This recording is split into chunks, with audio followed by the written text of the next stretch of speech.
Boom, Right. boom, boom, boom. This Clickety does, click. this is one thing that we never talk about. This is kind of They neat can how hear you're you. right-handed. I know you're right-handed. I'm left-handed. Yeah. So we don't bump into each other in the middle. I know, but the opener's you gotta. Here goes the opener. Here we go. Yeah. Give me some. Here we This go. is much better than the last one. Broadcasting live from a hollowed-out tree stump in the middle of no man's land. All You've right. reached Married with Comedy with your hosts, James R. Freeman and Jeff Phonics. The robot voice, man, that just cracks me up. The robot voice. You know AI is going to take over the show now. Who's AI? Thanks. Ow. Is this somebody I know? Hello? Yeah, we're still in the process of the opener. I know. I don't know why he plays the whole Hello? song. But Hello, yeah, we're doing the opener. I don't think she can hear us. She can hear us. No way. Yeah, she can hear us over the opener. Hi, we're still going. Well, if you're going to have an opening. Oh, she hung up. See? She got blocked out. I told you. She's like, hello. Can you hear me now? Okay. Can you hear me now? Well, we're gonna. All right, sorry. Yeah, we're Looks gonna like we pot dropped. this. There we go. We potted that down. You probably couldn't hear me talking because the opener is so loud. I know. That opener is really. It's your fault for the opener being loud. Okay, Well, so I did say I wanted it louder, but I didn't. so welcome to Married with Comedy. On today's show, we've got let's see, who are you taking out the trash? Huh? I don't know. I'm not Target. We're taking Target Oh. out to trash. Oh, you We're wanted gonna do me it. to We're tell gonna do my it. taking out the trash now? No, we're gonna do a trick. Oh, okay. The pathetic pet of the week this week is Mary. We're gonna introduce you to her. Jay's still a comedy whore. I went to the thrift store, found something awesome. Can't wait to share it with you. During 420, we're going to talk about Fauci. No. What are you talking about? 420. It's Memorial Day. Memorial Day. Smoke. Okay. Two for the homies. The Outpost Survival tip of the week this week is cutting tools. It's part of the 10 C's of survival. Today it's going to be cutting tools. Jay's going to break down DNA. This week in Comedy History, you're going to find out a bunch of stuff about people who are from Saturday Night Live, things you didn't know. We're going to check out some fan mail. We're going to open our fan mail today. It's going to be great. We're going to go over the word of the day. But first up on the docket, first thing we got is Isa. Isa. Isa. Hi, everyone. That's like Hello. an Amish pronunciation. Isa. Okay. The guy that's putting up our building on our property, his name's Esau. So Oh, interesting. pretty Maybe I need to do it like that. Esau. That's probably better. It's funny, my cousin's name is Isa. Esau. He's a Use your converted to a phone. Muslim. You pull up the questions. I forgot. I Oh, can't think pull it you up did while I'm on send the them to phone. me. But yeah, my cousin, he even did the walk around big black block. You know what I'm talking about? No. Mecca. Mecca? He did the walk around the He big did. black cube. So, Okay. Isa in Arabic means like the son of God. Oh. It's Jesus, which is the funny thing because his real name is. Well, I mean, it's synonymous with Christ, right? So he thought it would be Yes. funny, I guess. So then, It's what Mary called Jesus. but check this out. Yeah, check this out. Yeah, I'll give you a thing. My name is James, and his mom and my mom are twins. We're kind of like half brothers. That's kind of funny, right? I don't even know. Because Jesus had a half brother named James. Yeah, exactly. Of course, he had a half brother because his daddy was God, not Joseph. So they Not Joseph. Yeah. didn't share. So, anyways, yeah. So Isa is his name. So that's actually how I know how to.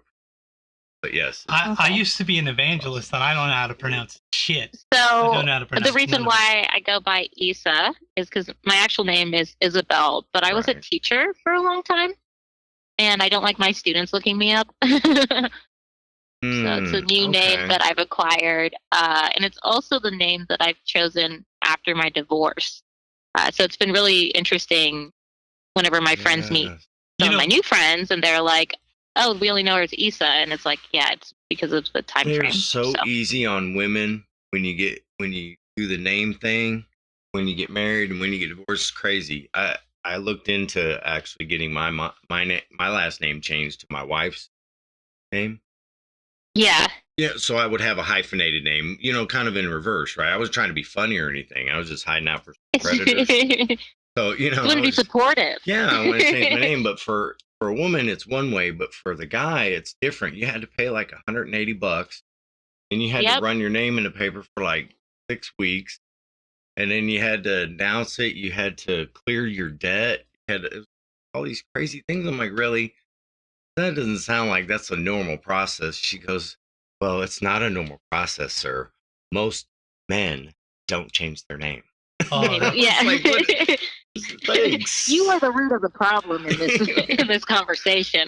Is what she was trying to say. See, one of the questions we rejected was, do you go by a stage name and why? Because I go by a stage name, and people know why. But a lot of people. Okay, wait. Do you go by a stage name that is your divorce name? Because I wanted to go by my married name because it sounds better. And my friends who are comedians were like, "Don't do that. Don't honor their family name like that." But I was like, I'm offensive, so it makes sense to have my divorce name on stage. Oddly enough, my stage name was because I worked in radio. I worked at a Christian radio station. I was already branded as a DJ at this radio station. And when I started doing stand-up comedy, they said I was already branded to them, and I had to use a different name. So they stole your name like Prince. So our tribal name is, because I'm Native American, my grandfather's tribal name was Blackstone. But there was already that's so fascinating. There was already a Jeff Blackstone out there, so I said Jeff Onyx. Because onyx is generally a black stone, even though there's multiple colors that is true. of onyx. So I had to, so for my married name, obviously I had to change it, and my married name was Isabel Cannon, which sounds awesome. I myself do combative. Are you related? So I was like the Cannon, that just sounds like a great name. But I also have dual citizenship, and for my other passport, I have a completely different name, and in essence, have a completely different identity. You do know we're on the internet, right? This information is going out to a lot of people. People should look up what Isabel Cannon has done in her life. She's like, I have all these identities. I was like, there's some people on there that are probably going to. That'd be awesome. So, I have nothing to hide. People can try to cancel me. There's nothing. Are you ready? I'm ready at the bottom. Well, yeah, you can answer the first question. I'll do the first question while I pull up the chat. Now let's be fair and honest here. I didn't do a thing. Jeff did all the questions and even was nice enough to let me ask a couple if I want to. So I'm going to start it off. And the first question he wrote was, have you ever gotten a punchline? No. Have you ever forgotten? Forgotten. Oh, forgotten. Forgotten. No. Yes. A punchline or joke during a paid performance. Yeah. I haven't, to be completely honest. Every stand-up show or open mic that I do new material.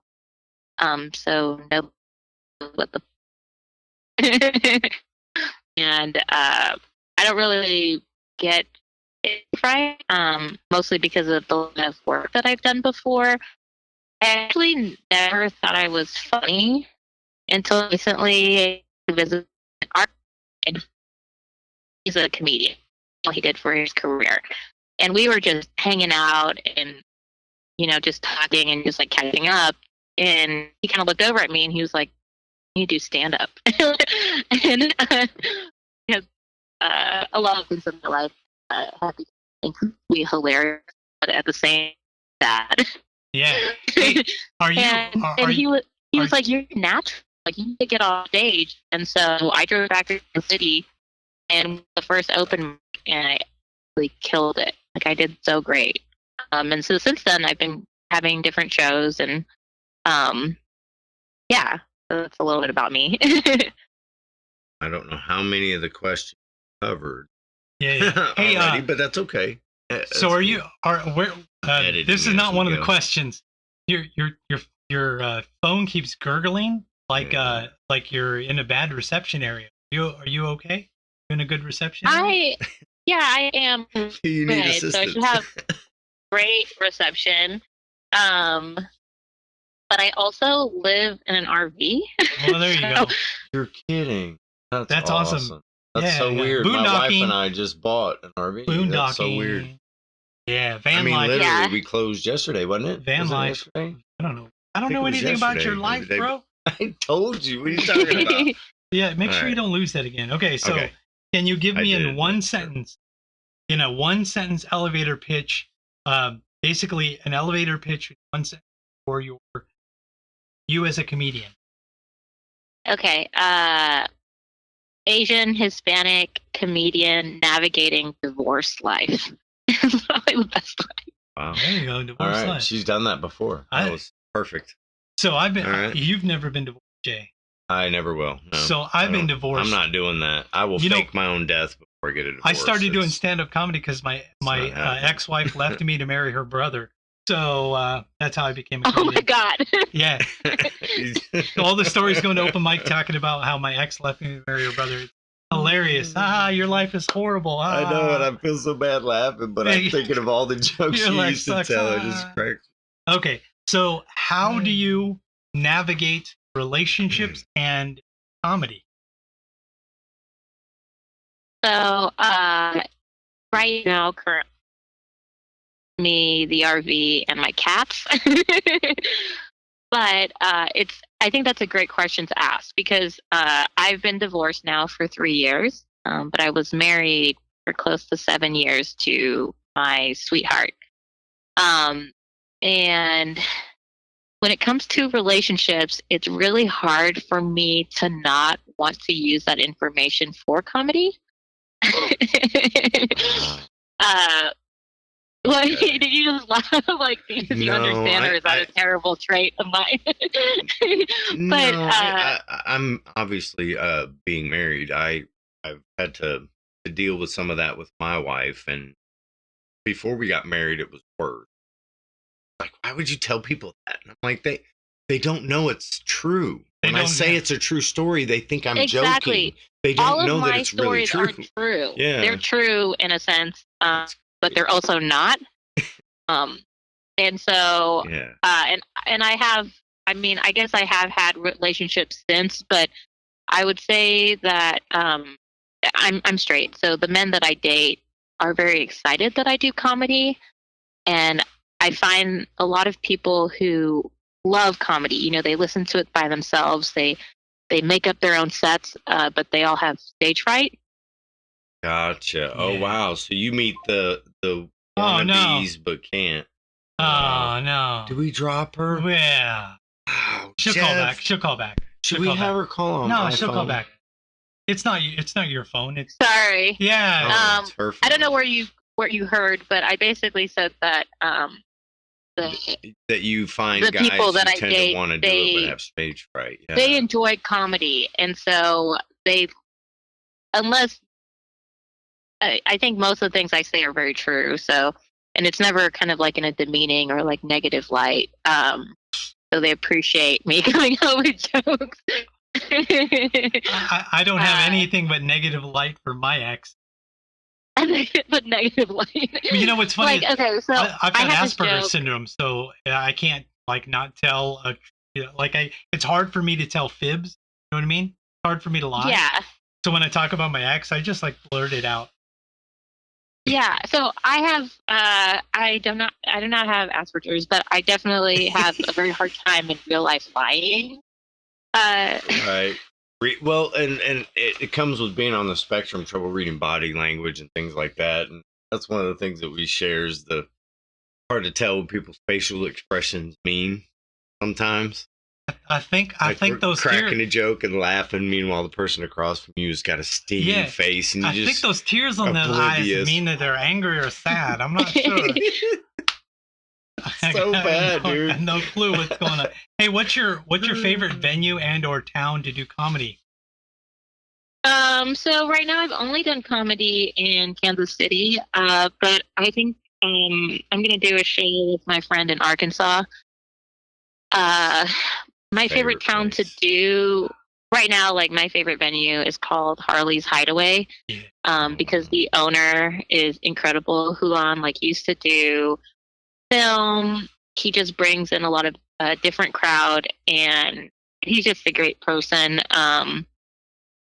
But there are so many open mics, and that's something. So I myself have always loved comedy. I have paid to go see comedians. I've actually paid to see most of the comedians in Kansas City. And then when I started going to open mics, I was like, oh my God, they do this like at no cost. That's awesome. And then I can go and just laugh because I just love laughing. Like I am a very happy person. But comedy in itself is also it's very strategic, and it's a speech pattern. You know, I actually think it's a great business model. And so I've been going to like different venues, and it's been really cool to meet different business owners.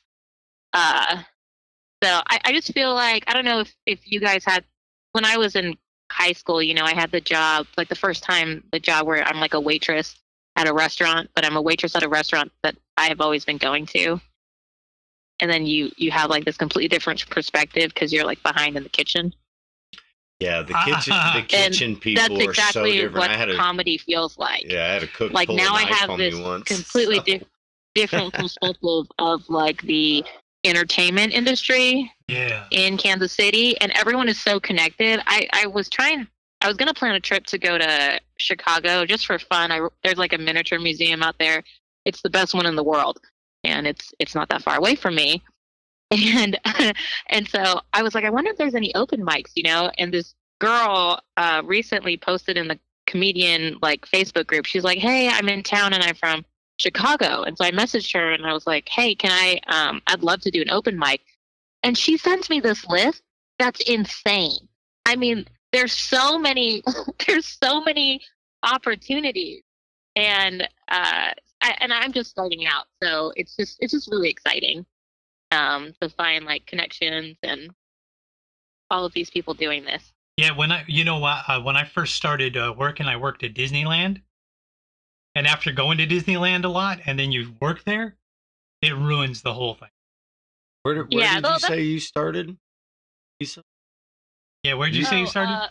The first time you got on stage. Like after, like literally when the pandemic started, like an open mic. Yeah, when you were starting to tell the story and Hideout, Hideout. Well, Harley's Hideout was the first one I ever did was called the 403 Club. And it's put on by Steven Taylor, who is a comedian, like a regular comedian out here. You know, we're based out of Kansas City. Yeah, I was gonna say I've done a couple shows with Steven. Oh, okay. Yeah. Cool. Okay, then I'm gonna run into you guys, right? Well, not really, because we're old. Now that we've made it to the rarefied era of doing podcasts and everything. Yep. Well, you know, we're old. No, I'm kidding. I was one of the most hated comedians in Kansas City for the longest time. Yes. I'm the only person who ever got banned from Stanford and Sons Comedy Club ever in the history of the club. And then we went up there with the free Jeff Onyx T-shirts. Yeah, that was hilarious. I had a good time. Yeah. People hate me. Like if you run into anyone in the scene and you say, "Hey, I was on Jeff Onyx's show," they'll go, "Oh, stay away from that guy. He's an asshole." That's good. Okay. I'm new here. Like I just moved to Kansas City recently. I don't have any family here. Yeah. I don't know anybody here. Oh. So it is interesting to find out. I mean, there's groups, you know, and the comedians here they're really nice, and it's been great. Like I feel like being in a welcoming group, because I feel like if I tried, you know, maybe in like a bigger city, it would be more cutthroat, you know? You were blessed. You were blessed to start at this time where you are. Yeah, you're blessed. Yeah. There's a lot of... When I first started, everyone hated me. Everyone hated me. We had a little group of people that we called the Lost Boys. And it was like 8 or 10 guys. We couldn't get any work. Nobody would hire us to do anything. They wouldn't even talk to us. They'd come over from Kansas and do their little... fuck around sets for 5 minutes or whatever, and then they'd take off, and they would never invite us. Us. Hey man, I was the one touring. That's what are you talking about? Go ahead, mess with me then. I don't care. What's Now his we name? need What was that? Andrew Polly? you got to pull that up again. Apologizing after like 3 years, apologizing to me for being a drunk. He was in my crew once. Oh yeah, that was We great. just Oh my God. Yeah, I was on his list of people he hated. I love of learning people all he this had to tea apologize about like to. Kansas City comedians. This is awesome. Like, know what's funny is- this is live. so funny. since I'm like since like have the Asperger's and everything, I love everyone, but I have this tendency to just like say things that are on my mind, Yeah, and people just yeah. hate it. I don't know what it is, but I Can't guess they believe didn't he know. said that. They didn't. Yeah, I can't believe I it. feel like And they that's look at me respectable, and- though. I like that. Like, so I Right. come from. So I was living. I've lived in other states before I moved here, but I lived in Boston for a while, and Boston's like not a I state. like That's that. in Like I'm not a Massachusetts. Midwestern. Like I'll tell you what's on my mind, and so a couple of my sets I feel like came off as like kind of offensive, but it's also. I mean, the best part about comedy too is it is free speech. Yeah. Well, you haven't been offensive until a fan yells, "What the fuck?" and then writes a Okay, letter. so now I know what to aspire. They to write be. the letter to the owner of the club, and then the club calls you up and says, "You are never allowed here ever again. Don't ever come here, not even to watch anyone else." Oh my gosh! Please tell me Or you like- framed that letter. Or like me. Dude, I You kept it. framed that letter I above kept your bedstand, and you just like kiss it when you wake up. I kept- like I I kept it. aspire to be like this every day. Yeah. And the That's funny thing so is, funny. I had gotten a phone call after that, and they were like, "Hey, you can come back if it's you're good to go." I was like, "Okay." It was like 6 months later. You're all right. Okay. All And right. Do you mind me asking what you said? It was an aborted fetus on a coat that's hanger. so funny. I did a ventriloquism act. It was an aborted Mhm. fetus on a coat hanger, and I was asking the aborted fetus questions about being aborted. And I kept asking the questions from the perspective of the aborted The fetus. fetus. But Yeah. it was born out of love and a pro-life And people were like, perspective. "What?" I just want that to be known to our What the listeners that fuck? he's not. So He the lady wasn't yelled, doing it to like no, and I wasn't trying to, advocate and I for wasn't trying to attack actually putting anyone. babies on the coat. But I that was- seemed to be how Stanford's took No, no, it's that one They were lady. not That one happy. lady in the front. She's like, "What the fuck? This is fucked up." And I go, "Look, lady, I'm sorry you feel guilty about your abortion. If you want to get with me after the show, I'm ordained. We can get you absolved if you want. We can help you through that. You can get with Jesus." And she's like, "What the fuck?" And she freaked out even It's more. been a long I was like, time since "Calm the I cried fuck that down. It was laugh just on a this show. joke. Shit. Relax." I mean, I am ordained, but it was just a joke. Damn. Calm the hell down, lady. Or like with me, I can't work it with one of the best comedians in town anymore Hey. because of the American Legion one Is where this talking we shit? had old people in the audience and I was emceeing for the very first time. Shut up. Yes. And Man. Will C was on our docket, and we finally got to work with this guy, and he's one of my favorites. Yeah, he didn't nice know guy. that. He's great. He works with the USO, wonderful guy. But I So go out and I open open for up. them. You Yeah. open for Will C too? Yes, He's a good Okay, guy. so you know him, right? Yeah, he's a Great good guy. I do So, know him. Yeah. First time I ever emceed, I get on stage, and I had this great joke that I had done twice before, and I wanted to use it. It was called The Most Annoying Sound in the World, and I had actually DVR'd my kids screaming at me at the top of their lungs because I had given them an orange instead of a peach. And I mean, it was like Dumb and Dumber, right? So I go up there and I look out in the audience, and it's my first joke. I don't have anything else to start with, and it's old people everywhere. And I did that joke, and you could see half the audience just turning down their hearing aids. Yeah, Boom. And for the rest of the show, they didn't hear a Hey, thing. dude. Oh, That's all right shoot. though. So Terrible. I'm now a clean comedian. I was not a It clean was comedian back then. terrible. Now I am. So I just do clean material. For like the past 10 years, I've been doing nothing but clean material. I get paid way more to do Mm. clean material. Anyway, so back to the questions. Yeah, my bad. Do you have a system or a sometimes. software to keep track of your jokes and your set? So right now I'm just using like my phone, and I'm recording from there. And then I've uploaded one video onto YouTube. But because I'm still starting out, I'm trying to like critique and just be better. But I do want to start a podcast. Like that's something that I've thought about because I've had people after the shows come up to me and just tell me that they like hearing my voice. I don't know if they think I'm funny. They they just like hearing my voice. And I've actually gotten jobs because I have, I guess, a great customer service voice. Or Customer maybe service. I think I'm customer service, or like I belong on the radio is what somebody said. They were like, "Oh, we'd love to listen to you on the radio." Thank you for calling HP. How may I make your experience a great experience? You'd be today? terrible on the phone, Jeff. That was terrible. I used to teach Try it that. again. Try it again. That's what I used to do. It was all broken. And they had me do it in Spanish you sounded too. very, very unsure of yourself. I used to do the movie phone too. I actually got to meet the sports guys, the 810 Oh yeah, sports radio. I love them dudes. And WHB. they are incredible. I mean, I got to sit in on a whole day. I won like a raffle thing where I got to go and visit with them. Did you get to meet? And I got to meet all of them, Jake Gutierrez, like Nick, all of them, and it was just, and I was actually like on their show, which is really cool. Yeah. But that was probably the only time I've thought of like, podcast, awesome. Yeah, podcast would be awesome. You know, I know all those guys. Or used to. You do? Oh, okay. Well, I worked in radio for 15 years, and I was a sports producer.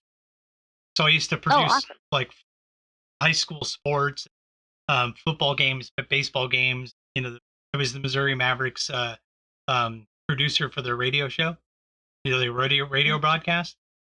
So I ran into all those guys. Okay, so here we go. I mean, I just didn't know that's how the radio worked. You know, they kind of were like in sync. They had like and stuff. Like I totally thought it was more of an automated system.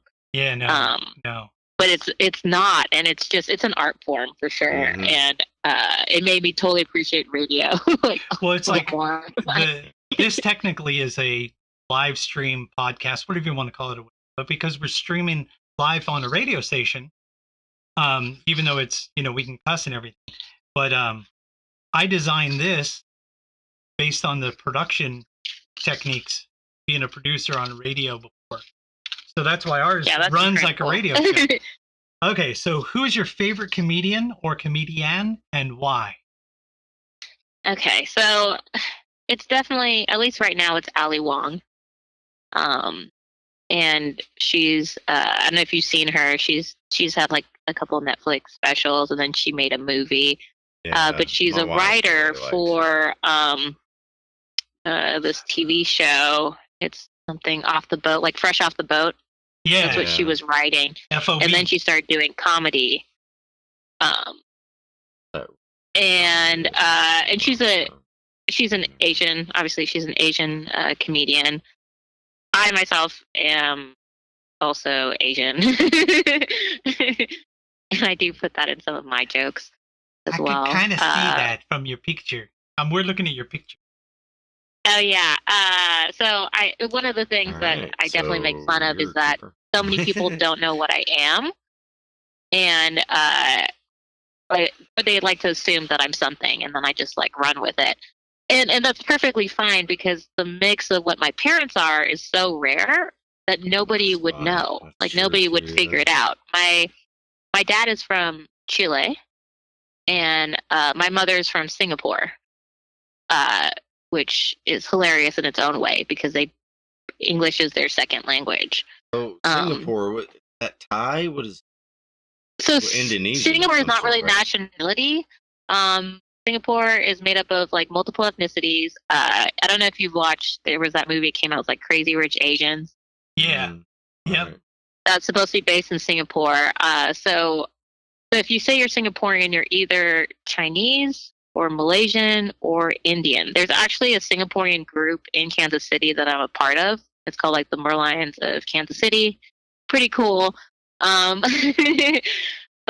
my mother is half Malaysian, half Chinese.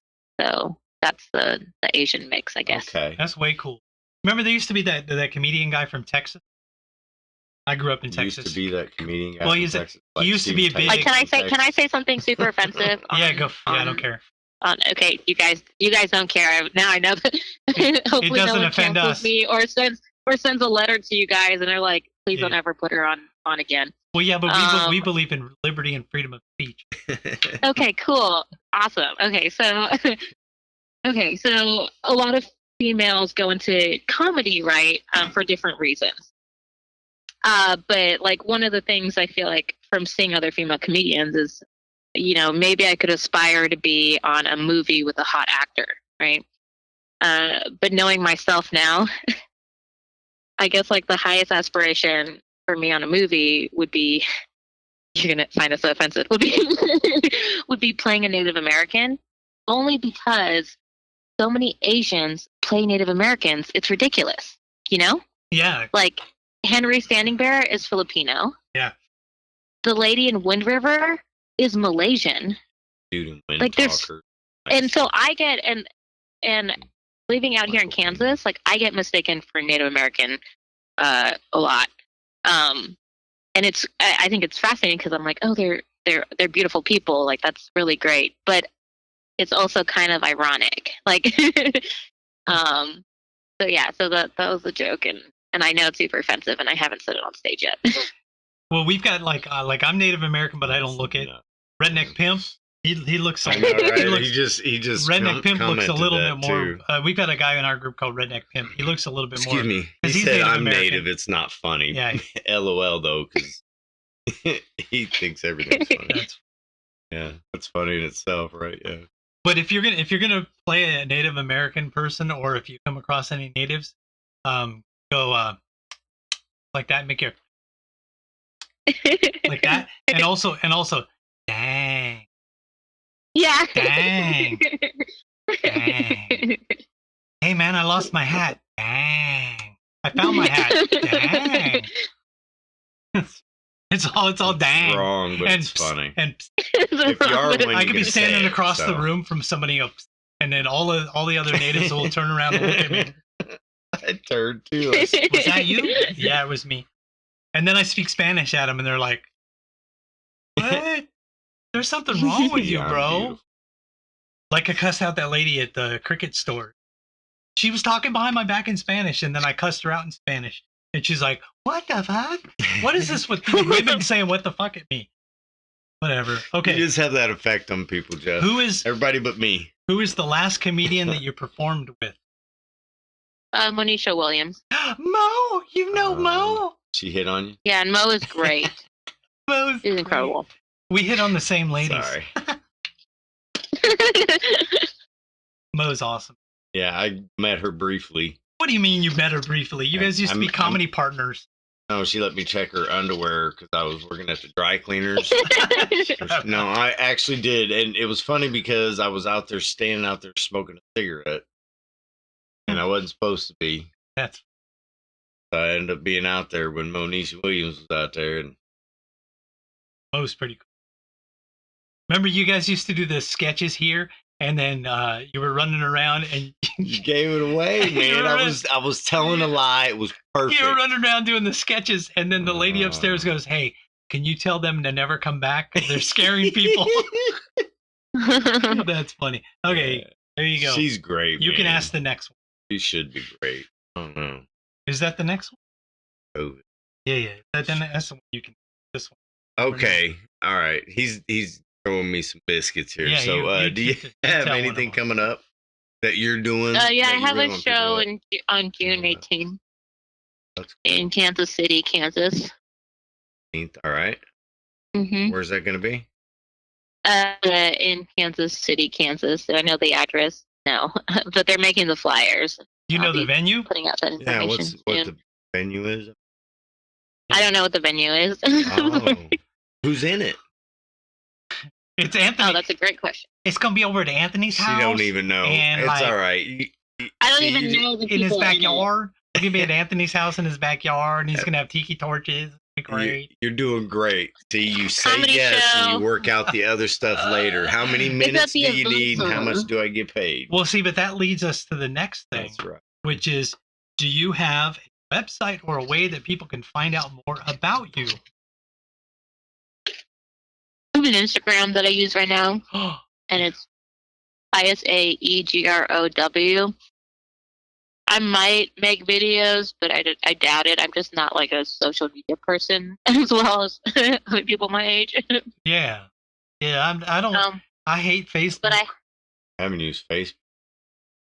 Crazy. Only reason But I use definitely it- put out like I usually like either do a live, gonna have a show, and I post like any of the things, and then like I myself, so I say I'm a female comedian, but I'm also a female entrepreneur Yeah. You got because I run business? my own company right now. What's that? And What so I do company is that? comedy, but I also do a lot of like consulting and marketing Oh, stuff. that's So cool. yeah, You marketing. Well, that's good because you're going to have to do that for yourself to be a comic. Now, I was yeah, thinking, exactly. I very love important. networking, so I was like, why don't I just do it for myself? Well, and I do it for all marketing, these you other gotta- people. You Yeah. got to be like that's one of the things that Redneck Pimp does very well. He Market. markets himself as a product very well. Yeah. But hey, you know Well, what so you know what I you wanna need to start do? Get a doing- website. And get you a website. Yeah, so well, I want to start doing what I call concept comedy, concept comedy, because I myself am involved in so many different things in my life. Like I'm just in a lot of different groups, and I make comedy about all of these things that I'm doing. But I would like them more centered. So, like for example, I worked in like sustainable agriculture for years, and right now I volunteer at this one farm in exchange for food. and every time I go out there, we just make jokes about like farming, right? Yeah. But they're very niche. Like I have this joke about see, I don't know, maybe you'll get it or not. Do you guys know what it's called bindweed? Have you heard of that? Yes. My dad was a migrant worker. Okay, so 100% true. bindweed can actually like kill out the crop to where a farmer will, completely give up. Like they'll stop farming because it gets so bad, right? And so I had this joke about how like everyone, there's all these people right now, like these conspiracy theorists that are like afraid of like chemtrails. But what it really is like bindweed seed. That's funny. It's like going into the field. Like that's but the farmer that I like hang out with, and we make just like very farm specific jokes. He had told me, he was like, I would love to just hear your jokes at a farming con. And I already pay to go to all these conferences anyways, just for my own, because I'm trying to build my own farm. What kind of product? What kind of agriculture? What kind of crop? So I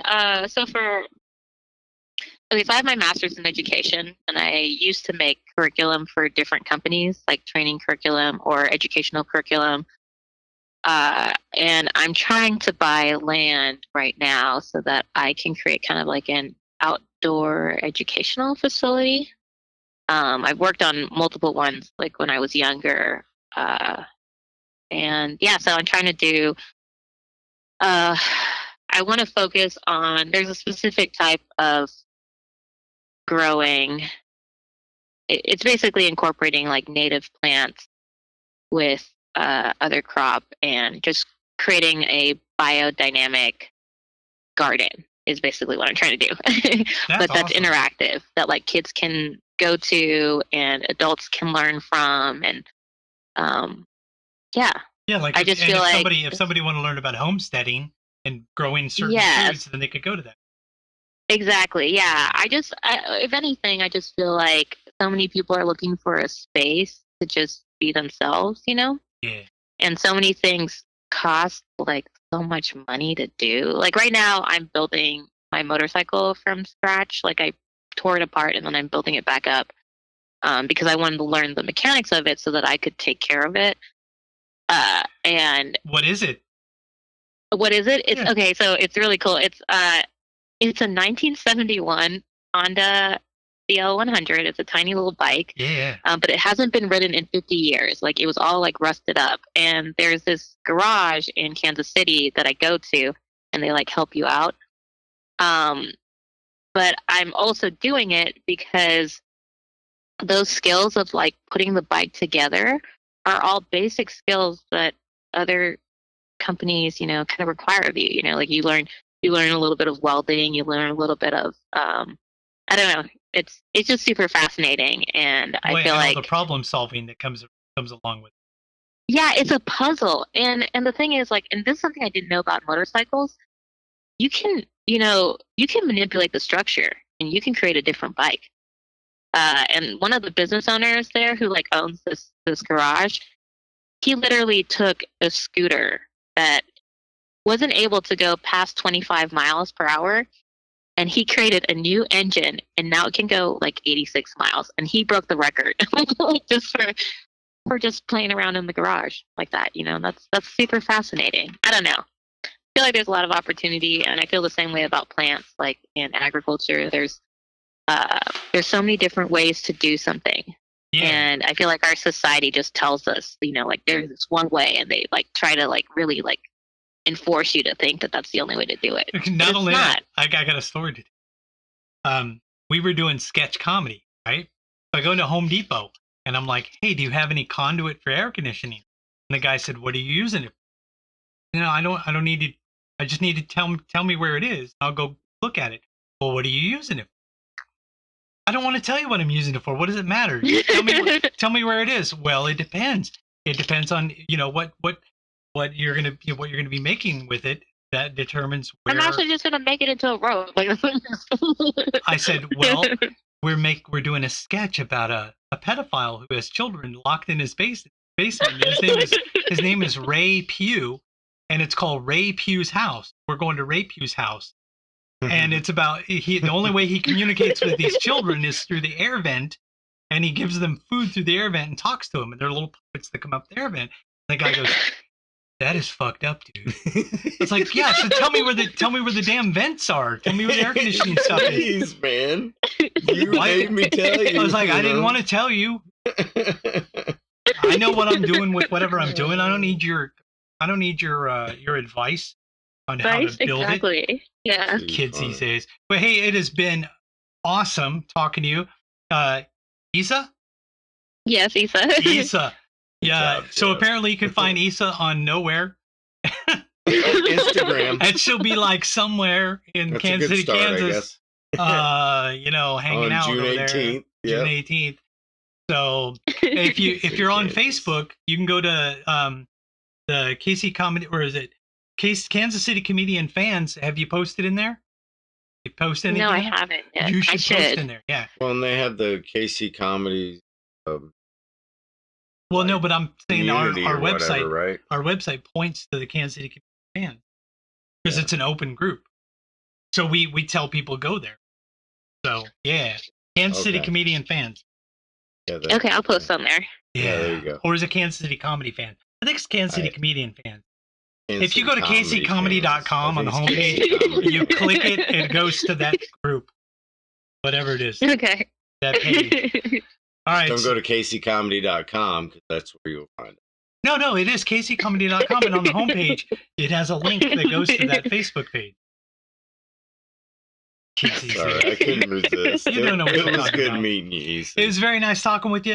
Good luck, It was young really lady. nice to meet you. All the best to you, and thank you for being on the show. We really, really appreciate it. You're welcome. Have a good night, you guys. Okay. All right, bye. All right, bye. That was fun. That was cool, interesting. man. I think We we actually- lit up the comment boards like crazy. We over actually here. had like I think maybe Redneck might have been a little bit on the. yeah. I don't think you're supposed to drink that much when you're medicated, Redneck. There you go. Okay. So let's see. What's the Just next kidding, segment? big dog. The interview. Oh, word of the week. The word of the week this week. At comedy. Now we're word of the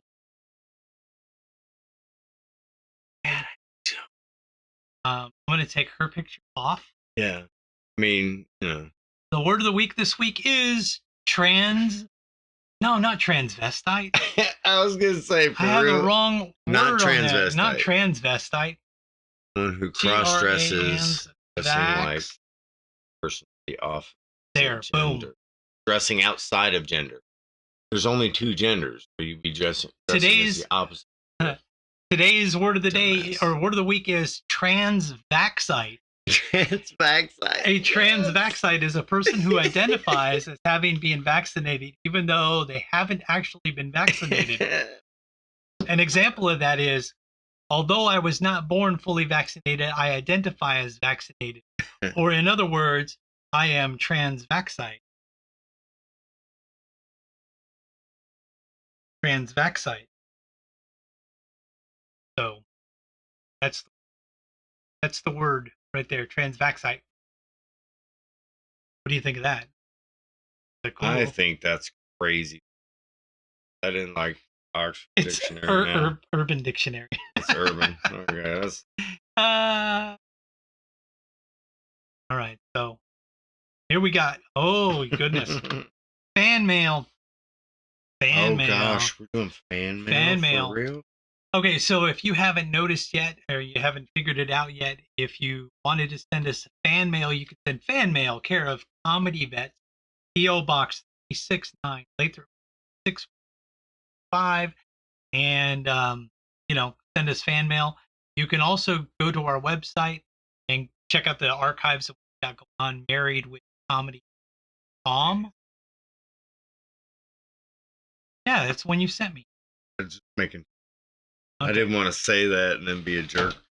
Today's Jerk fan mail. off. That's awesome. We've had a fan sending us fan mail, and we got a stack of the Epic Times. Oh, you took The Epic you took my Times. idea a little bit, huh? What do you mean? Awesome. That's what they I have a whole year's worth. Remember, I had an idea to do a radio show. We have somebody who's been sending us Epic Times. So Really? yeah, they've been sending Be us careful, Epic Times. you're. Yeah, I'm not doing it all the way there. Doing it down. See, doing it. Epic Times. Epic time. So we've been having a fan of ours who subscribed us to the Epic Times, and I can't Is it remember. Lori? No, I can't remember her name, but she's a very nice lady, and I appreciate it. Obviously, She doesn't. $3 a paper. Yeah, yeah, Out loud. yeah. She's a very nice lady. She signed us up for a 1-year subscription, So cool, and it automatically man. goes to the PO Box 369, Latham, Missouri. Boom. So if you feel like sending some fan mail, you could send fan mail care of Comedy Vets, PO Box 369, Lathrop, Missouri 64465. Send us mail. You want to send us a letter? You send us a letter. Fan mail care of Comedy Vets, PO Box 369, Lathrop, Missouri.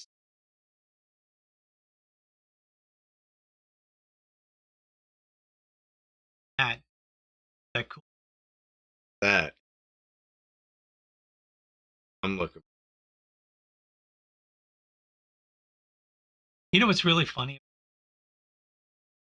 Is that we are going through these things. So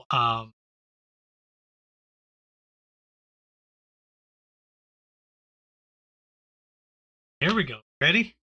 This week in comedy history. All right, before we start, I just What? want to give a shout out, a happy birthday to my mom and all her personality.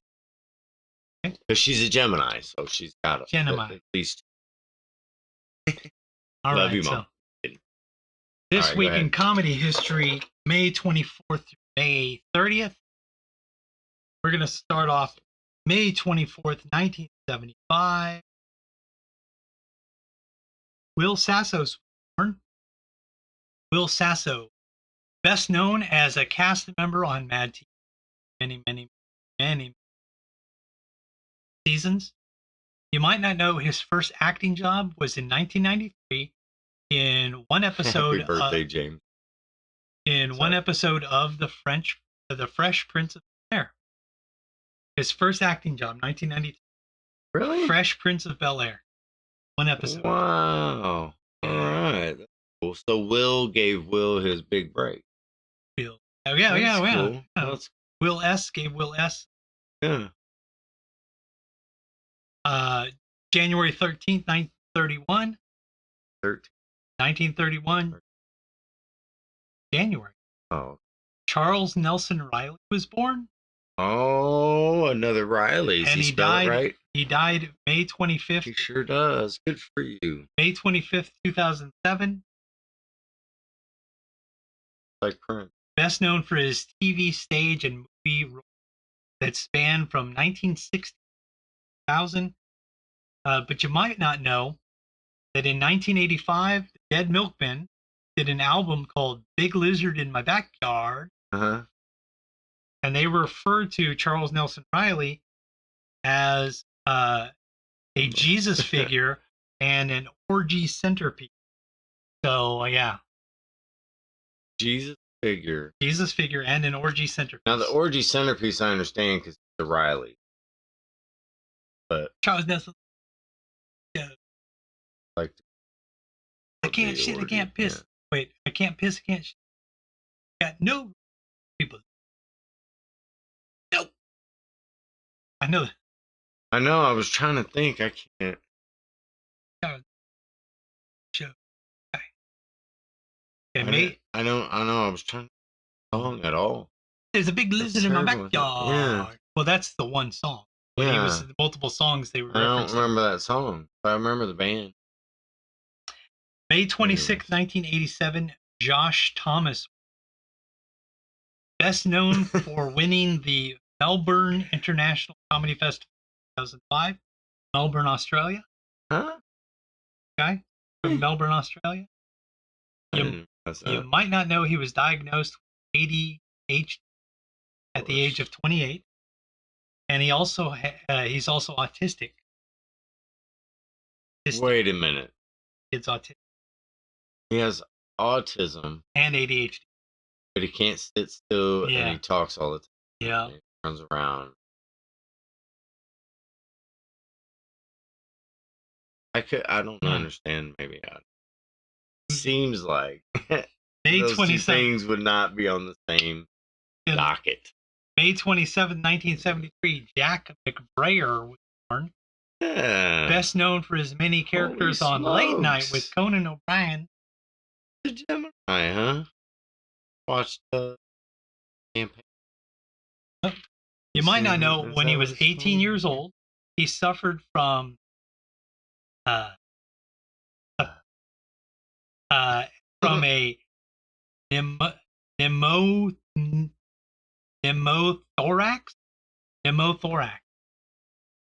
from a pneumothorax. Yeah, he was suffering. Pneumothorax is air gets trapped between your lungs and the lining of your chest, the wall of your chest. So Ooh, outside how of did your that lungs. happen? I don't know. But he said he felt like he was having a heart attack. He said he Jeez. felt like. All right. How do they even find that? Here, I'm going to show you the You picture. know what I mean? Without looking at the guy's Like, name. how Can do they- you tell who that is? Oh my gosh, that's Phil Hartman. Yeah. September 24th, 1948, Phil Okay. Hartman was born. Died May 20th, Did 1998. not see. Best Okay. known as a cast member on Saturday Night Live. You might not know that he owned a graphic arts company designing album art for various albums. He designed 40 album art. He did 40 album art for bands including Paco, America, and Crosby, Stills, and Nash. He designed album art. Really? Yeah. Hmm. I was going to say you might not know how he Oh, died. look. It's Issa. Thank you. Yeah. Oh, good luck. Well, man, I miss old Phil, dude. That's. I mean, talk about how he. So did he die or something? Phil Is Hart. that what happened? He died, but his What? wife, girlfriend at the time, was very, very mood swings a lot, and they were like always getting in arguments, stuff like that. They went out to dinner and they were hanging out together. Nice. They went home, and then he took something to go to sleep, and she shot him in the head, shot him in the throat, shot him in the chest, and killed him. And then she shot herself. Not odd. Yeah. So Phil Hartman. Phil Hartman. Probably. My money with me. February 15th, Sorry, 1927. about that? That's Harvey not nice. Korman was born, and he died May 29th, 2008. Best known for his All comedy deaths this partnership week. with, who's his comedy partner? Nope. Tim Conway. Known best for his comedy partnership with Tim Conway. Yeah, but he went a lot on Carol Burnett. Yeah, I was gonna say. And yeah. Mel Brooks. He did a lot with Mel Brooks. So He was him in- and Tim Conway were a comedy duo before they went on Carol Burnett. Do you remember his character in Blazing Saddles? Brief. I mean, somewhat. He was- You know, I ain't seen Blazing Saddles. Hedy Lamarr. They named him Hedy Lamarr. Yeah, I was trying to remember. And she sued. She sued them for using 'Cause- her name. First. Name Hedy Lamarr. Okay, but joke. Yeah. Yeah. Or she But sued I don't know. You might not know that part of Harvey Korman was a member of the Peninsula Players summer theater program during the summers of 1950, 1957. Peninsula Players is like whatever peninsula in whatever the I don't know Maine? what the Maine. There you go. Peninsula. Okay.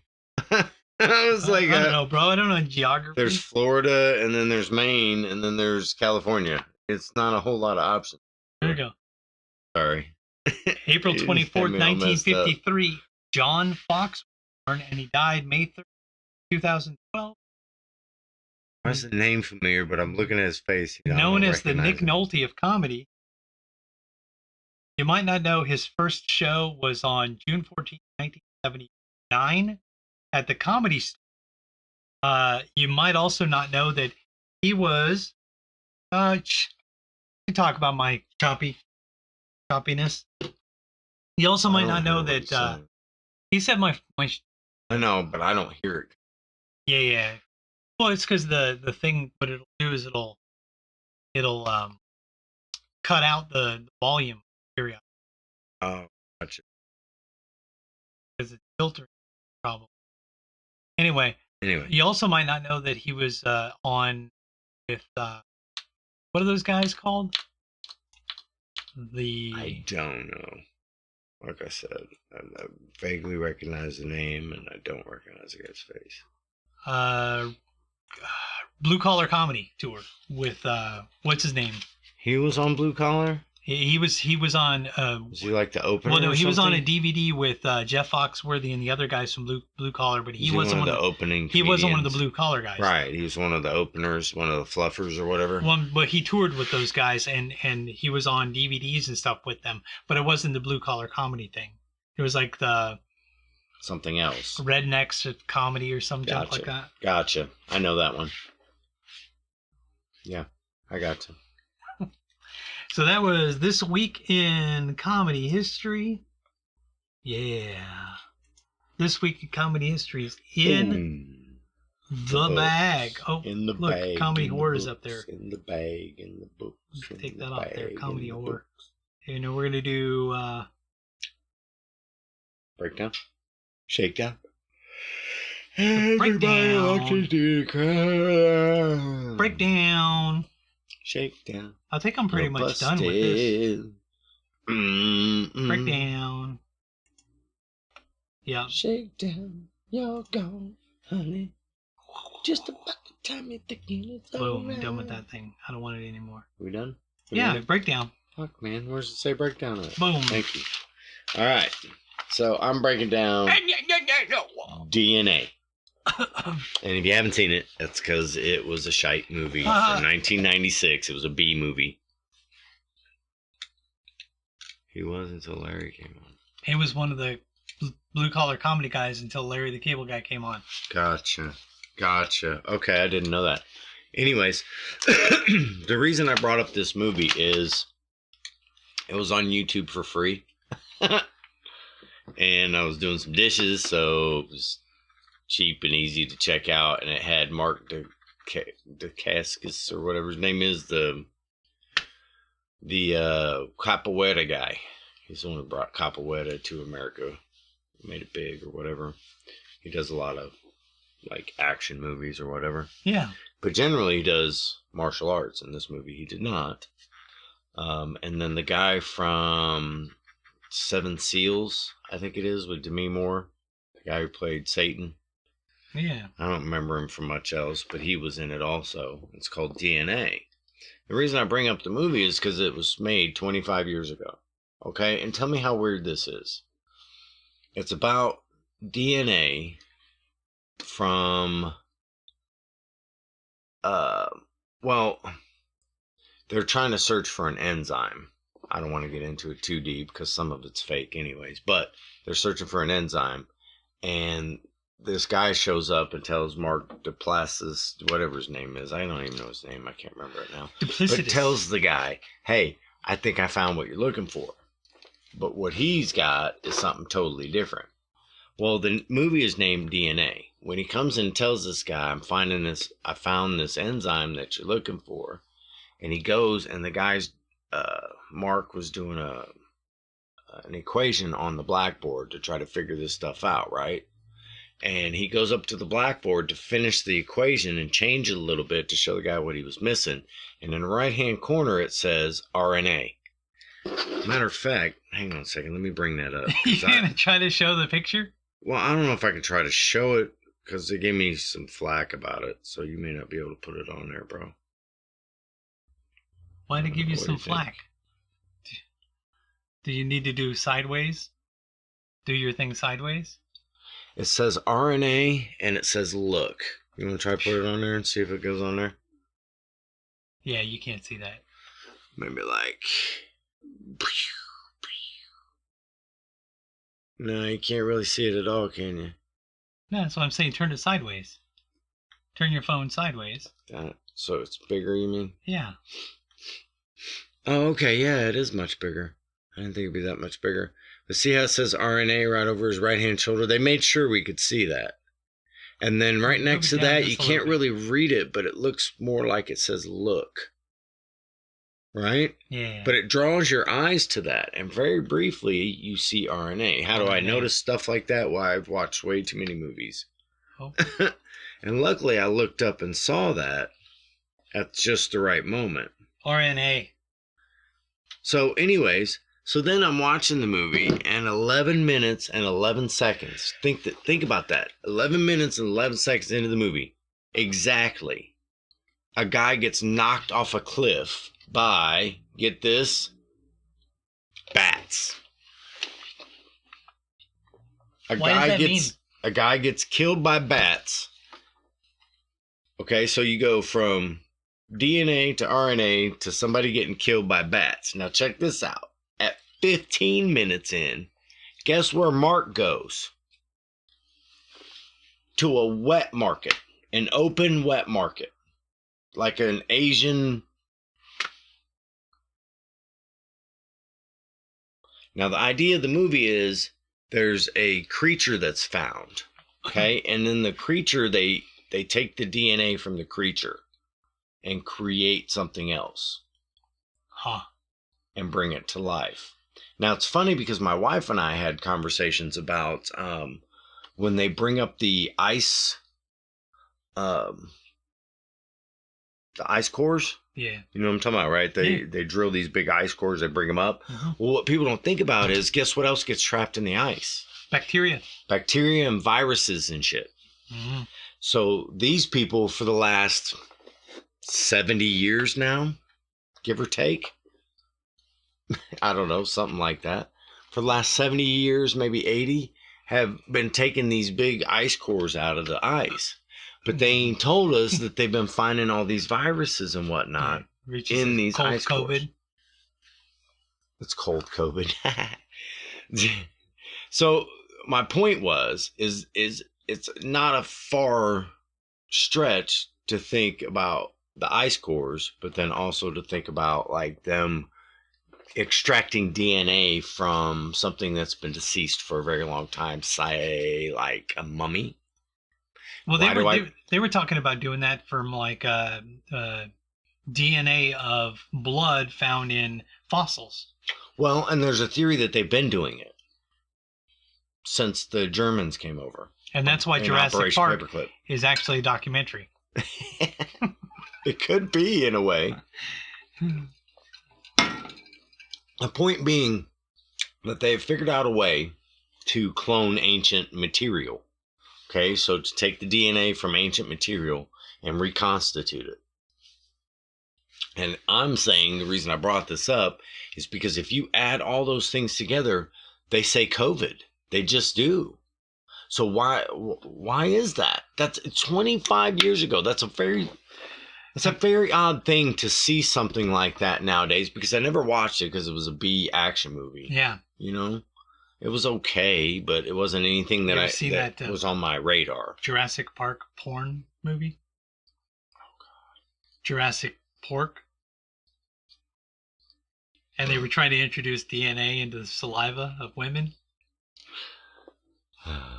So anyways, yes. So, I like to watch the movies and look for the stuff. And let me tell you, there's always stuff in there that connects every movie. Like my wife and I go back and forth about the Volkswagens. Yeah. The Volkswagen bugs in every movie. You know what I'm talking about? Yeah. I looked that up. Now, if you've ever noticed the Volkswagen Beetle in movies, it's a very prevalent thing. It happens a lot. It happens like a lot. So much so that they actually had a website to debunk that the movie studios were paid money to the the Beetle car, to be used in every movie. But De Beers actually paid the movie industry to put scenes in movies, introducing the engagement ring, the diamond engagement ring, and that's when they came out with A Diamond Is Forever. Yeah, they've been doing product placement for a long time. Pepsi made it big, but they were doing product placement. But I mean, De Beers, this is when silent movies, right after silent movies, it was when they found, they were it was doing like it way in the back 1800s. then? Yeah. Okay. Yeah. Because when they found the diamonds in the diamond mines, you're not talking Mandela effect about that. When they found the diamonds in the diamond mines, what they did was they just took these diamonds and they were like, if we flood the market with all these diamonds, the price is going to go down too much.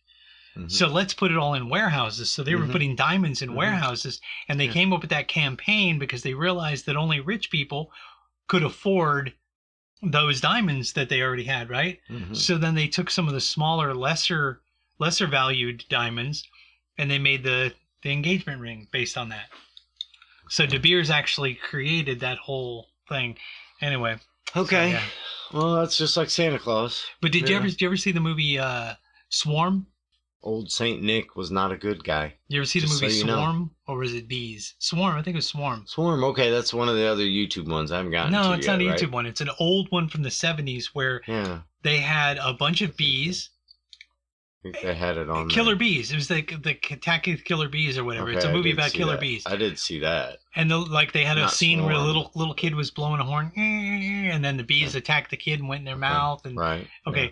And you know what kind of vehicle they used to attract the bees to the football stadium to turn the air conditioning on to calm the bees down? Harley. A Volkswagen Beetle. Sorry. Volkswagen Beetle. I was trying to think of the last. Your breakdown was really good. You like that? Yeah, look, we're like over an hour in, and we're only halfway through the show. All right, breakdown done. In the books. So the Outpost Survival tip of the week. Outpost Survival. Please wash your hands. Tip of the week. Oh my gosh, I'm totally screwing this up. Well, you got to turn off breakdown first. I'm looking for it. Right there. Boom. Right above it. You know, if I color code them. It might help. So we got the 10 C's of survival, and today's. Today. Take a picture of that. Hold on, I gotta let people know what's up with the 10 C's of the 10 C's. cutting tools. Hold on, Yeah. go back to the other one. I'll take a picture. But I'm doing this. Hold on. What are you I'm letting doing? people. I'm highlighting it. What? I'm highlighting it so that people will be able to see it. What? I'm highlighting the thing. So they'll know which one you're on. Yeah, Gotcha. like that. Okay. Boom, cutting tools. Number one is cutting Okay. tools. The 10 C's of Survival was developed by Dave. Well, if my wife is not listening in there right now, I can run that by her later, just so she understands. Dave Canterbury. Okay, so cutting tools. A lot of people think cutting tools, and I'm going to switch to the other thing, back to this. A lot of people think of cutting tools and they think of something like this. A fixed blade, or a lock blade knife. Okay, sure. So that's a cutting tool. It is. Okay. It's not the only kind, but it is a cutting tool. And this is a cutting tool. Oh, yeah. It's a what do you call that? This is like a Swiss Army knife. Yeah, Swiss Army knife. Okay, so and Maybe not from Swiss the most Army, prevalent material that the cutting tools are made of currently are steel and carbon steel. Carbon steel it keeps the edge longer, but it's harder to sharpen. And steel is it's easier to sharpen, but doesn't keep an edge very long. So we're going to go through some of the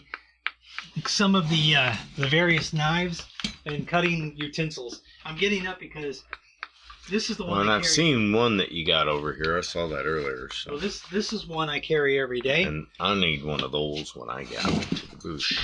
This is one I carry every day. I like that one. Has a really thick. This is a full tang fixed blade knife. I like that. This one's like massive. I've had this for a long time. I think I bought it for like $5. Some Oh, junk it's a like fixed that. blade. Shoot, I didn't realize that. That's a fixed blade. Yeah. That's beautiful, dude. Here we can even do the top down so that people can see it nicer. That's nice. What I like about it is it's very, very comfortable, and then these screws can come out, and I could change that, and that's wood, and I can make it bone or whatever else I want. And people don't realize this part right here. That's unique as well, because normally you get the tip looks more like that. Yeah. Not like that. Yeah, and also this back here. Yeah. Is- Oh yeah. Oh gosh. Yeah. So I that, seen it in a video where a guy was making a blade. He was explaining a little bit about. so that That's pretty cool. is a That's pretty nice. that So where'd is you a- get that? that one I got. I don't know. It doesn't have a name, and it doesn't have a maker's mark on it. It was just a generic knife, but I've had it for so long. It's one of my most favorite knives. Oh, that's You a can- good weight too, you can man. buy That knives thing similar right to that. there, bro. You could buy knives similar to that in a kit. This is the Boy, this would be real good for skinning this is something. the Uncle Henry kit, and see how it has this knife on the cover? Mm-hmm. That is not the knife that's in this can. Mm-hmm. These Oh, are the knives that wow. are in this can, and Oh, they're fixed blade. these too, are then, fixed yeah? blade also. These are not full tang. Oh, cool. They go, it maybe goes to right about here, and it's got wood covering it, but you can see on the edge here it's not full tang because you can see Right. the wood. Right. This knife, I would say this one is closer to that knife, Closer, but still. and this knife is more of a, this one would be for finer jobs, this one would be for Ooh. bigger jobs. A kit like this is like, Oh, yeah. you could buy this for like $20. You can get them on clearance for like 15, Nice. and they come with sheaths. So Yeah. that is a knife. Uncle Henry. So that's That's sharp, buddy. a fixed blade knife. That's beautiful. And then you've Yeah, got, it's just got the post that goes through the bottom. let's not mess that up. So you want to see that. It's Yeah. just a post that goes through the bottom on Yeah. that one. Then you've got another lock blade remember what knife. they call These it. ones are really cheap. I got this one 50 cents, and it has a serrated knife on it. Oh, yeah. It's a lock blade knife. Those are always good for cutting stuff. And I keep this one Where in you my need multiple. yeah. I keep that one in my bug out bag all the time. Yeah, I'm gonna pull this bag over here so I can get to it easier. that's a good idea. Oh, no, those kind of bad. Okay. The little flap goes over. Then you've got this knife, a little more of a Campo survival Finito. knife. Camping. It has a fire steel on it, Yeah, but like it's that. double edged, It looks like a boot knife, yeah. Good and old-fashioned it has boot one knife. of these things on the end to break windows and stuff. Oh, okay, yeah. So I keep that one in my bug out. I keep this one in my tool bag. Okay. All right. Then you've got the larger fixed blade. Now we're getting into the larger knives. I gotta switch back to this. So this one is a larger fixed blade knife. Oddly I don't know how I enough, feel about the handle, but this I do one like that. was Looks less like a expensive. Small machete. This one was about the same price as that thing with two of them. Feel the handle. Oh, it's not what I thought it was. That's It's like awesome. It's like a rubber grip. Yeah, it's. See, they missed out. They had a chance right here to really make this nice, dude. Well, yeah, like, feel the difference between that and this. Yeah, I like this one better. This is nice. So, I mean, dude, look at that. You can put your thumb right on there. Yeah, that's my favorite knife. Yeah, I love that. That's nice. I like that one. So you can sheath that one And when then, you're done with and it. I don't know if you can see, but like, you know, see my hand? You put your thumb on that, it just jams right in the middle Yeah, of and that look bad boy. look at the thickness of this blade Yeah. as opposed to the back of that blade. It's totally different. Totally different. You ain't breaking that. Yeah. I've actually processed wood with this. I've actually You've cut been wood. oiling it. I oiled that one, and I also sharpening it. because I processed wood with that one and it take the paint off. Yeah. And this one I processed wood with it, and I could literally put this into pound it into a piece of wood and go like this and twist it, and it'll break the wood. Just like you do with the what do they call it? If I try that with or whatever. Yeah, if I try that with any of the other knives, I wouldn't be able to do that. Fuck them up pretty good. Oh, I almost cut my hand open with that one. That is beautiful, sir. Okay. I like that. And then we've got this one. This is the Walmart Machete. Yes. Walmart Machete. It has a serrated thing on the back of it. Yep. We're cutting. And then it's just a regular machete blade. Yep. And it has the same rubbery handle as that one. Yeah. I like that though. That's a good, for a cheap Walmart blade. You'll notice it's dirty, weight. Right? Yeah, that's a good weight. I've used that one on to dig toilet holes. Oh, that's great. And I'm over here handling it. Well, I know you dig the hole. You don't dig a hole after you shit in it. And to dig Dakota fire holes. Nice, So we're gonna man. stay in the vein of machetes. Machete. Then you've got the cheap Walmart machete. That's nice. That looks like it's well used. Yeah, it has dirt on it and everything. And the handle. The handle's like taped on there and wiggly and stuff. So this machete, I've killed many a snakes with it, and see how it's like all broken and stuff. See how thin and cheap that is, and you can move it. Yeah, it's lasted a long time though. Okay. I'm not touching anything else because you're digging toilet holes This with next them. one, I didn't know what it was until today, and I use this one a lot. This one is a 1950 Topanga machete from Czechoslovakia. It was made in between 1940 and 1950. Actually you says, don't know? well, from the mark on it, there's a maker's mark right here. And from that maker's mark, you can tell that this was made between 1940 and 1950 based on the maker's mark. But I've sharpened the shit out of this with different tools and stuff. Mm-hmm. It's not very sharp down here, but down here, pretty sharp. Right. Which is actually what you want out of your machete. You can literally cut down a tree with this. Mm-hmm. During the invasion of Yugoslavia, these were used to genocide people. These are also used a lot in South Africa. This was Not touching that blade because it's probably evidence. This was first developed.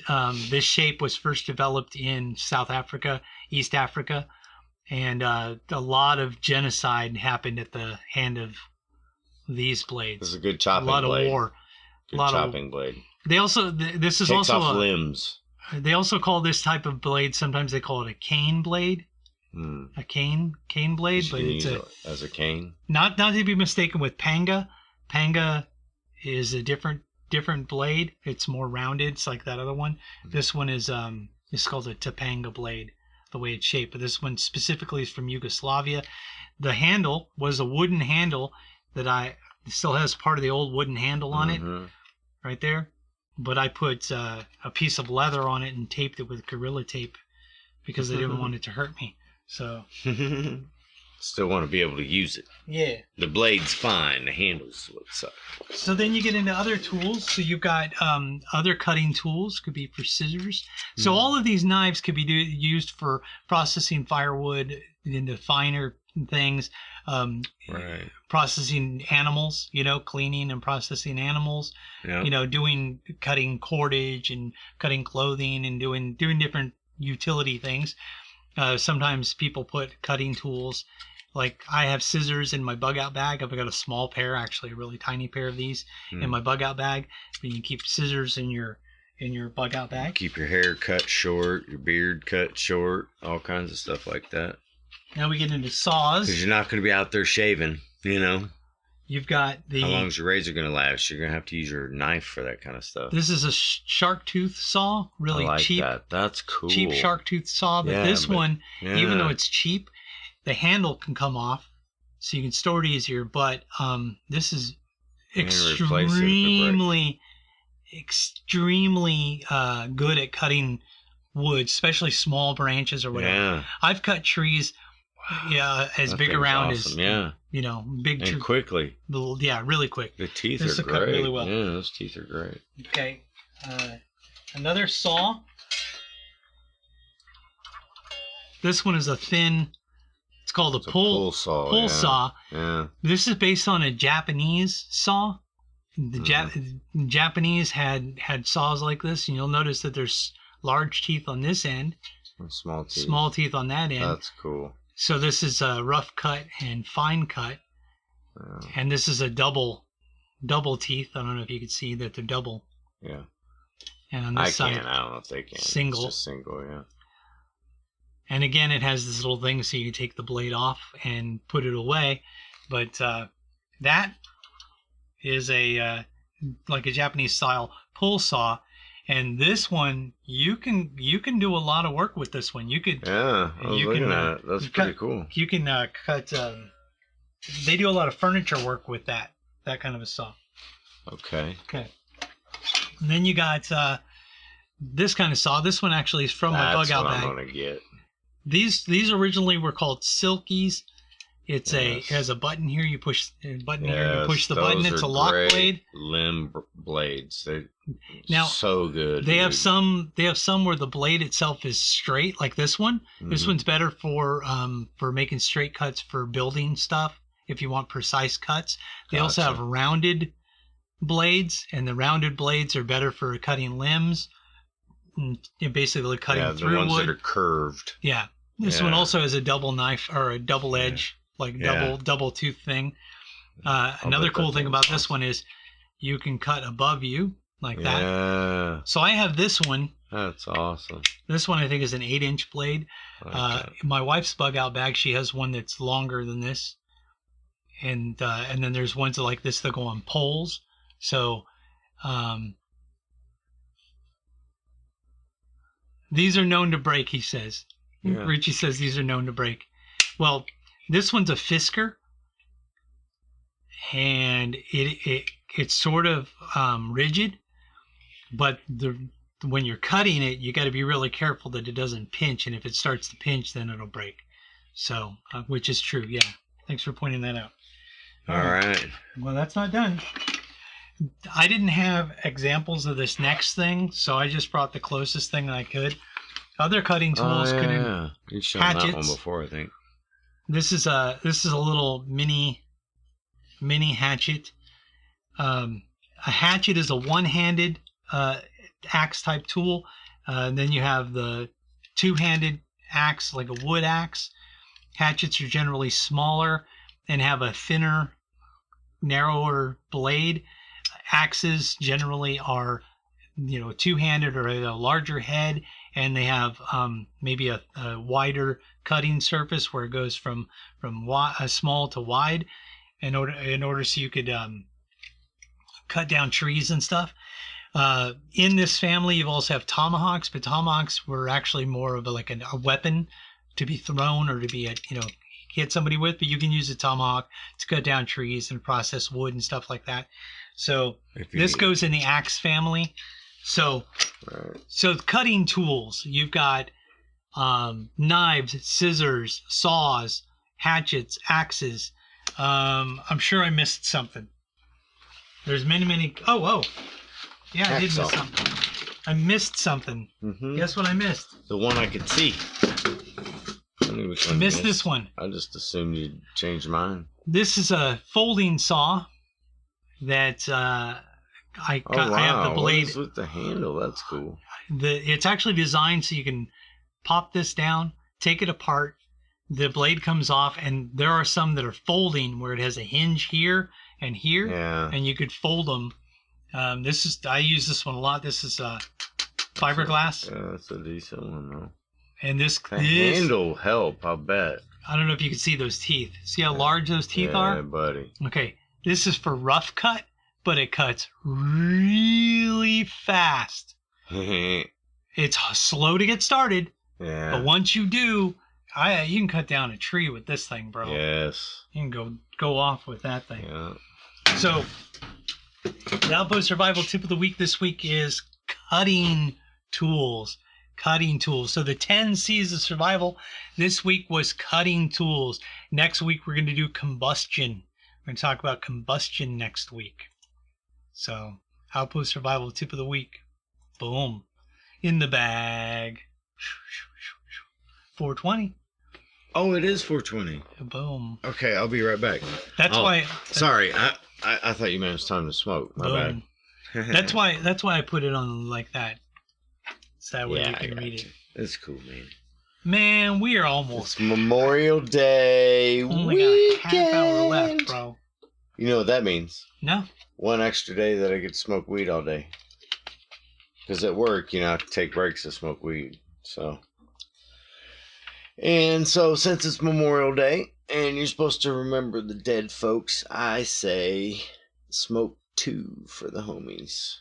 All the homies. The dead homies, the homies who couldn't be there, the ones in rehab. Just smoke 2 for the homies. Alright, that's my 420. Next. Really? Yeah. Well, that was a really quick 420. Yes, sir. Okay. So, trying to get to the real thing. Turn off the smoke. Turn off the smoke. So, where is it? All right. I don't even see it. Okay, well, just hand it to me. So I went to the thrift store. And, this? Yep. And, so I went to the thrift store, and there was this bag sitting there, and the bag was empty. I'm intrigued. So the bag was empty. And the thing that was sitting next to it didn't have a tag, but the thing next to that had a tag that was barely on. So I deduced that the tag must have fallen off of this onto that other item. So I just put it back on the item that it originally was on. Gotcha. And then... So this is a heavy-duty industrial tripod. I don't know about that, but dude, it's nice. Feel it. I don't know about heavy-duty industrial, but it's feel nice. That shit. I got That's you, industrial shit, I don't man. know about that, but it's good. All right, see the price on there?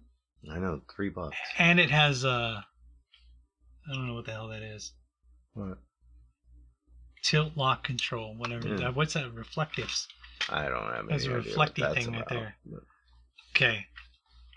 Anyway, so this had a tag. Here, I'm gonna show it on the top down. Top down. So this tag for $2.99 was barely hanging on to an item next to this item. So I just assumed with my deductive reasoning that this must have been the tag that was supposed to be on it, because that makes sense that it should be on there. That should be $3. That this should be $3. And the person at the counter didn't notice that there's no way that was there for $3. So then I also got my... I'm an accessory, dude. Then I got my 50% off Memorial Day weekend veterans discount. So this was $1.50 for this. Like, it's got to be like an $80. It's got to be an $80 Memorial Day weekend. Isn't that $80? Veterans when you said that off. would be $80 brand new. Look at that. That's nice, dude. I told you it's nice. Video tripod. Nice, very nice. And like I said, this bag was sitting next to it. And I just assumed this bag was for it because It fits perfect. look at that. That's like perfect fit. Except it's for a pool stick. But I think you knew that. No, it's not. It's for what I say it is. So Right. I went to the thrift store And I got this. stole some shit. I got this awesome tripod. I didn't steal it. Practically $2.99. Richie said he'll give me $25 for it. No, Yeah. man, it's mine. That's mine, and I love it, and I want to keep it forever and kiss it and love it. I'll give you 30. It goes up to 30. That's funny. Now Comedy you're horror. just begging redneck. Comedy horror. Comedy horror. Hey, wait. Hey, Richie. Savers. Savers off of 291 in Liberty. Mm-hmm. They have that exact same one Uh-huh. on the shelf. So if you go and you look for that exact same one on the shelf, I'm pretty sure you can get it less than $30. It'll probably be like $9.99. Oh, and you better beat me to it, homie. Yeah. To give him a kiss. So comedy horror. All right, so I've been thinking about it, and I think I've been doing this comedy thing wrong, right? So like, I get paid to do comedy shows, but it seems like waiting for a comedy show and then you gotta try to get them to pay you for said comedy show. It's not really working for me. Yeah, no. So what I thought I would do is just open up a Patreon account called My Personal Comedy Horror Account, where people just donate money So to it's me. called My Personal Comedy Horror Account. My Personal Comedy Horror Account. Patreon.com/My where Personal people Comedy can Horror just Account. donate to me so that I don't have to go do comedy Dude, you got to get paid. You got to go on Patreon I and can get just that, make secure that one out. jokes. Yes. My personal comedy horror account. You should All right. fucking do that. My Personal Comedy Horror Account. Yeah, because you just said it. Yeah. My personal comedy horror account. That's great. I didn't even know it was like a thing. I was just trying to be funny. So now it can be real. Yeah. All right. I'm done. Next. Okay. Well, we're going to do the pathetic pet of the week. That one's I feel like- TBC, right? That one's TBC because I don't actually Yeah. have the Patreon yet.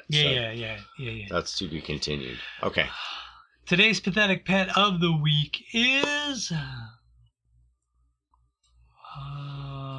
doing it wrong. I didn't realize how much I slouch.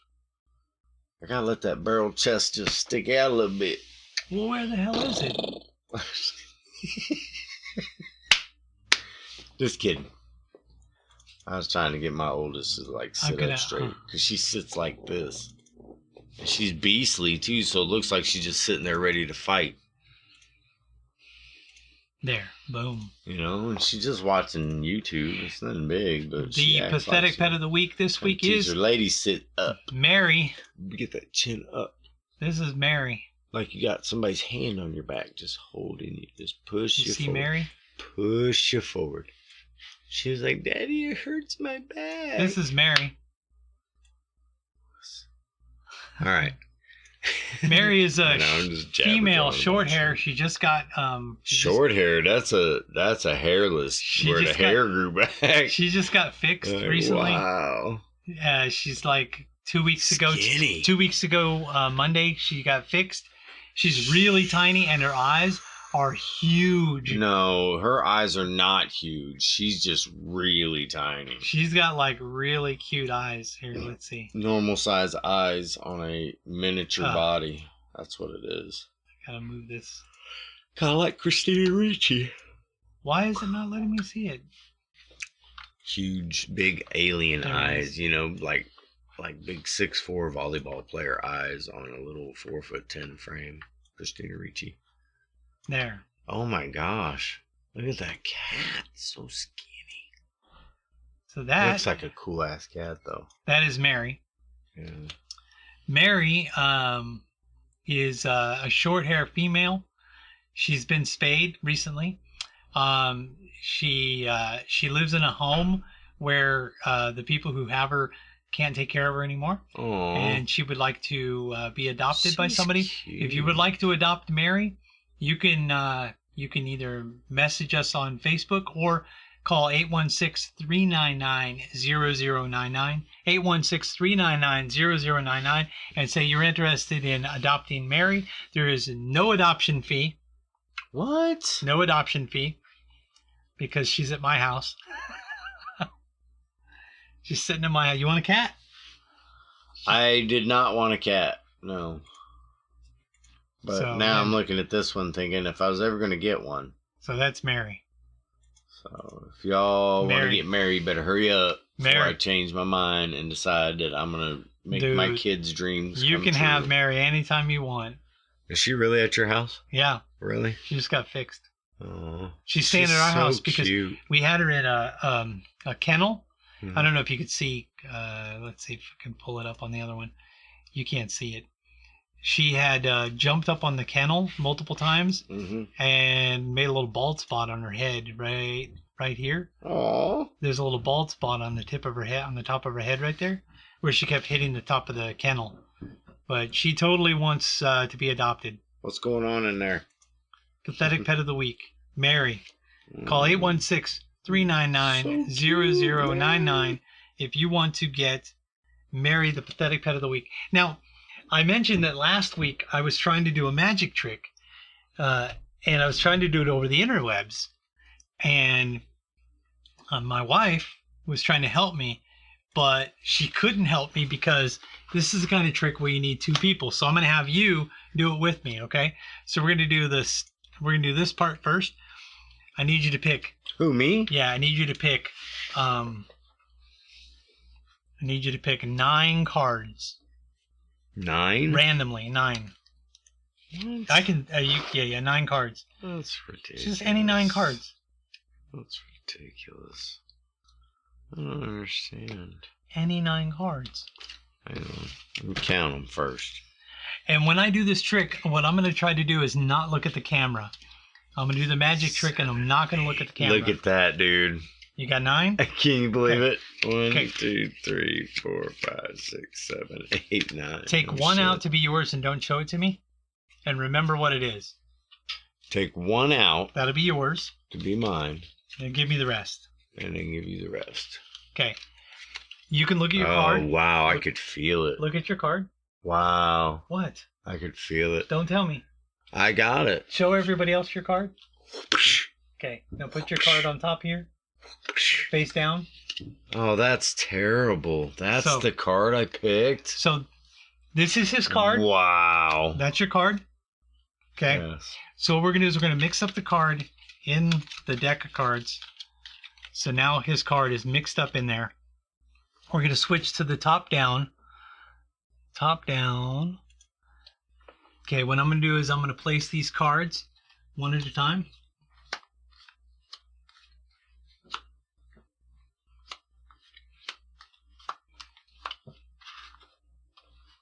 There. Gotcha. Okay, All so the right. cards are there. Are they mixed up enough for you? I don't know. Whatever. Would you say they're mixed up or not? Sure. Great. Okay. You just kind of flipped them, so I don't know. Sure. So let's see if I don't screw this trick up. You will. I'm gonna touch 2 cards. You tell me which one to get Oh. rid of. Okay. Then you're gonna touch 2 cards, and I'm gonna See, tell that's you. where you messed up right there. Okay. So Okay. and each time we do it, we're gonna eliminate a card. Okay. Okay, you ready? Uh-huh. So here we go. I'm going to touch these two. Which one Okay. do you want gone? The one under your right finger. This one? Yeah. Okay. Okay, your turn. And I'm going to get rid of this one under your right finger. Okay. So I'm going to do these two. That one. This one. Okay. Your turn. I'll give one to that one. And then I'm going to do these two. Get rid of the right one. This one. Yeah. Okay. Make it so the people can see it. Okay, your turn. Top one or bottom one? Bottom one. Okay, and then I'm going to do these two. Alright. That one. This one. Yeah. Okay, your turn. Top one. Okay. Now, you can flip over that card and tell me if that's your card. Was that your card? Mm-hmm. Was it really? Are you amazed? No. Why are you not amazed? I already told you. I could feel it. Dude, what do you mean? You already knew which card it was when I put it in there. How? You want me to tell them how you did it? Well, no, that's here. Let's do it again. That's not how I did it. Oh, because it's bent. No, that's not how I did it. Here, try it again. Look, it was bent in 2 spots. Yeah, but that's not how I did it. Okay, just coincidence. Well, that's not how I did it. Not from the bend. You could have picked anyone. I know how you did it. The cards are different. They're beveled different. No, they're not. Yes. No. I can feel it. No, they're not. These are normal cards. Yeah. They're not the same width. Okay, so I took out randomly. Okay. How many are those? 9? I don't think so. 1, 2, 3, 4, 5, 6, 7. Ugh.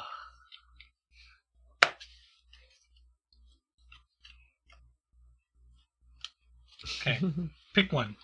Don't let me see it. Pick a card. Put the rest on my hand. Keep your card. Put the rest on my hand. Okay, where's your card? Okay, put your card on top. So they've seen it and you've seen No, they have not seen it. Okay, so show was I them. supposed to show it to it. them? Show them. Okay, now you put it on top. So here it is on top. I checked it to see if it was marked. So we're going to go like this. Okay. So your card is in there. And what we're going to do is we're going to deal them out. Alright. See, you already know where my card is.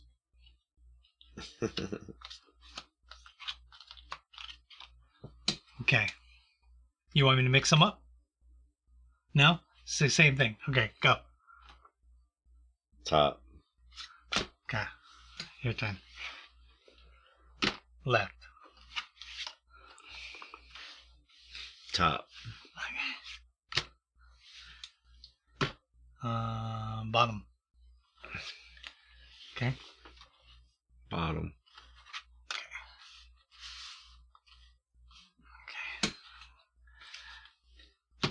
Top. Bottom. Top. Oh, wow. That was the card? Mm-mm. No? Okay. So you ready? That was the card. What do you mean? Well, that was awesome, right? Yeah. Now, Awesome. how could I have known the beveledness of it if I only touched them to put them down there? You know where the card is when you put them down because both times you did it differently when you laid them out. Mm-hmm. Okay. And both times you still didn't figure out what I was trying to do. No, I have no idea. I was trying to catch you up and see because you were between these two, and I figured out that you're always choosing where that card isn't. I noticed that because every time I chose the card that you just chose before me, that was the card you picked. Yeah, buddy. That was badass. I did it twice. Yeah. Twice. Because I'm number one. I'm the number one gun. Yeah, Okay, that's so why we- you like doing the card tricks on me So because we I try to got, figure them out. 15 minutes left. I think so, something like that. We're doing great on time, man. Doing great. Doing great. We doing the judo? Um, We're gonna be doing that tonight.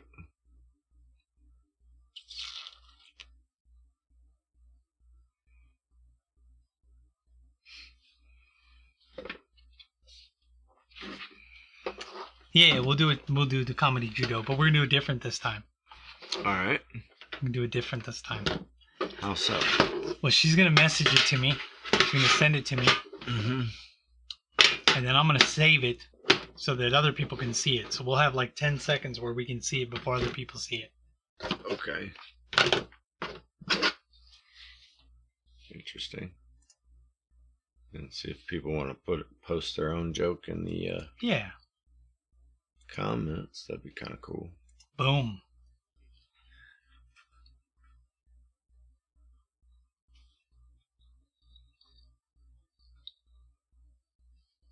Okay. Okay. Anytime the government requires Boom. papers to work or shop, something is wrong. That's what I said. What do you mean? I said that. You have to take papers out of your pocket every time you shop. Dork. No, I meant, you know. How do you think they acclimated us? Don't. Don't. You're not supposed to laugh at it yet. That's some funny. Because I got to put it in here first. Oh my gosh, what's that? Is that my phone? Oh. Yep. Okay, you ready?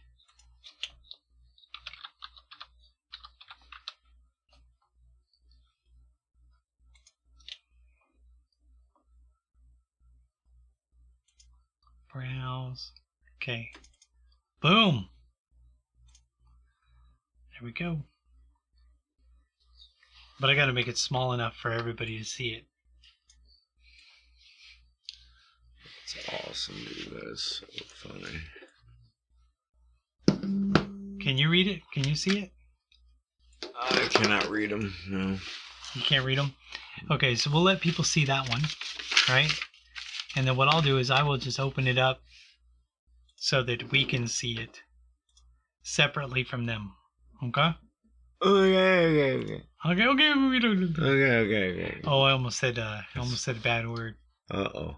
I almost said bad things. Don't say bad things. Someone said bad things to you. Hey! Boom. Comedy Oh, it's gonna take a judo. minute. Boom. There it is. Oh. Whoops. An error is preventing the video. Oh, it's because it's on here. Displayed. It's because it's on there. Alright, so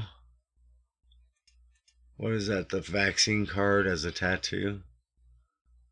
Yeah. You know On what the I can top do? right Hold on, there? hold on. Is that what that is? Hold on.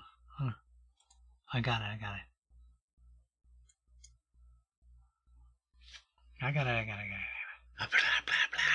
Boom. I got it. So this is comedy judo, and my lovely lady sent me this picture, Mrs. Onyx. Dang it. Come on, man. Boom. There. Now you can read it, yes? Sure. So everybody's looking at it in here, Sure. and we're going to look at it in here. Okay? Sure. So So you see what it is? Oh my gosh. This reminds me of last week. Last week's word of the week.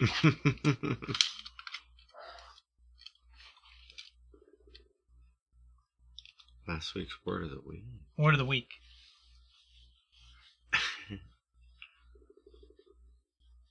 So that's all I have to do is just get the tattoo and I'm good. Yeah, I guess. We don't have any music playing or nothing. Okay, we will. You ready? Sure. Here we go.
think I'm good. Okay. You first? Sure. Okay. Go ahead. All right. So I had a little trouble figuring out where to go with that thing because it's a joke within itself, obviously. Yeah. So then I decided to kind of go along with the theme of this thing, and I said, I'm going to get a tattoo with a check mark and a picture of Beast from Beauty and the Beast. And so then it'll be like those lids that we used to have on the Mickeys. Yeah. Where you had to figure out the code. Mickey lid. Right. Like if you ever drank Mickey's beer, you turn it over and it would have like a little code. It'd be like B, seeing you. And then it would, have the B and then the C and then the U, right? Yeah. Me seeing you. So anyways, I thought it would be kind of like that. And then that would be check mark and then Beast from Beauty and the Beast. And then if they ask if I've been vaccinated, I could just point to that and be like, I got the mark of the beast, bro. It's fine. Anyway. Next. Mark of the Beast. Okay. I said, there's a new magazine that's being published, and it's designed just for those people who want to, kind of show off the fact that they've been vaccinated. It's called the Vaxhole Max. For all the Vax holes in the world. That's so funny. Vaxhole Max. And, technically that would also be like porn for massive liberals, because they'd look at it and go, oh my gosh, I can't believe that person got vaccinated.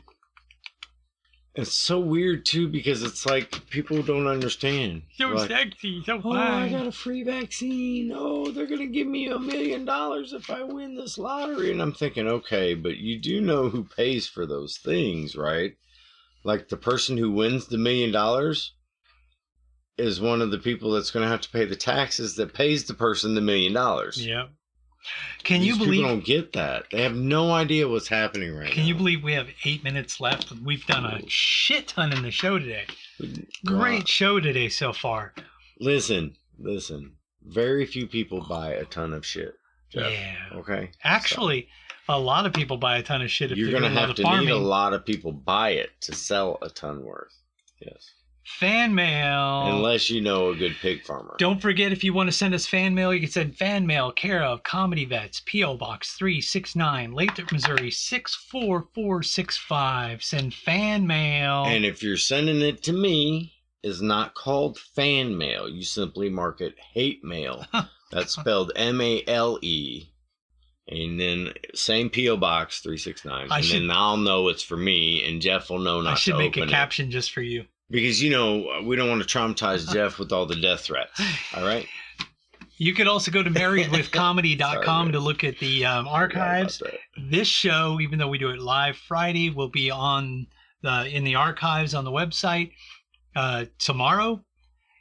You'll be able to find it on Parler, YouTube, and the audio will be on a various, what do you call those? Podcasting services. Yes. So... Yes. You'll be able to get all that and all that. Everywhere you can see podcasts, you'll see our bright, shiny, old people faces. Boom. Taking out the trash. You got one? Because I got one. I got my taking out the trash is, first of all, I would like to give a big shout out to Rand Paul, who I'm not really fond of because his dad was the go-getter, Ron Paul, who I voted for in 2008. But my taking out the trash is going to be the person that he took the trash out on. Yeah. And that would be Dr. Fake Ass Fauci. Yeah. And so I don't know what people got to see, but Rand Paul did the little dance that he has to do because he can't say all the real things that are going on.